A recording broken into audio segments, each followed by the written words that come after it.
Bodies have allegedly been found in a looted store in the CBD of Durban, eThekwini. This as clean-up operations are continuing in the affected area. eNCA senior reporter Dasen Thathiah is outside the said store, joining us now this hour on the Midday View. Dasen, good afternoon. What is it that has been found there? Bodies, can you confirm this?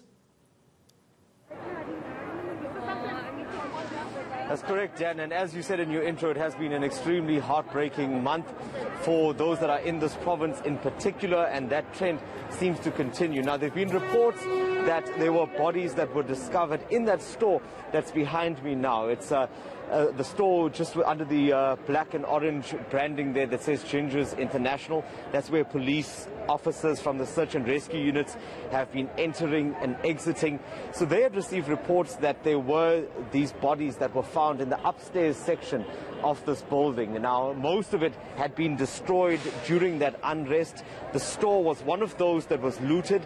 It was also set alight, and in those remains and in the debris that still remains upstairs, that's where that discovery was allegedly made, and that's why the police officers had to come in. You'll see one of the crime scene investigators that is now at the top of the building. Some of the other search and rescue members are also inside.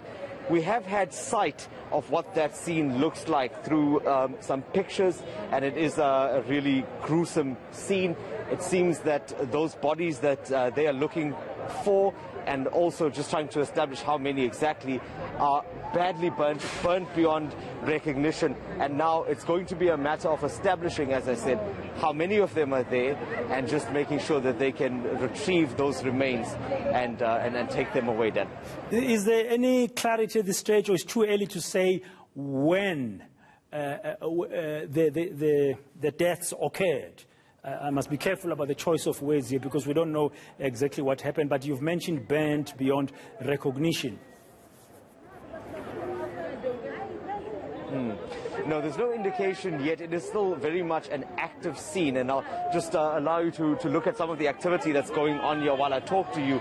Police have not given us any figures yet or any time frames as to when this has happened. Remember, the spokespeople will be waiting for information to come from those that are on the scene at the moment to provide those details. But it would appear, just by all accounts and in talking to those that are on the scene here, that it did take place during the unrest that we saw just over 2 weeks ago. Now, you know that the province, and eThekwini in particular, has had a number of deaths. There were more than 160 murders. There were over 87 inquest dockets that were being investigated during this time.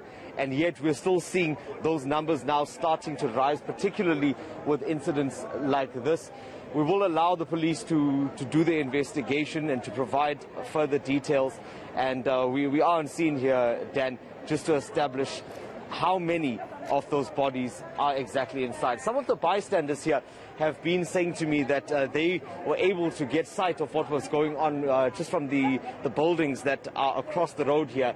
Some of the buildings are quite elevated, and they said that they had also seen police covering up at least 3 of those, well, I should say the remains, with white sheets, and they have confirmed that, in fact, from what they could see at the top, it did look like there were human remains there. A grim situation, a grim scene. Dasen, thank you very much. We'll have to leave it there while you carry on to finding out a little bit more for us. More bodies found in Durban, and there's still an investigation there at the scene by the police. Not a good situation indeed. As I was saying earlier, we're ending this month of July. It was a month of heartbreaks, and a painful month if you're a South African. Now, as KwaZulu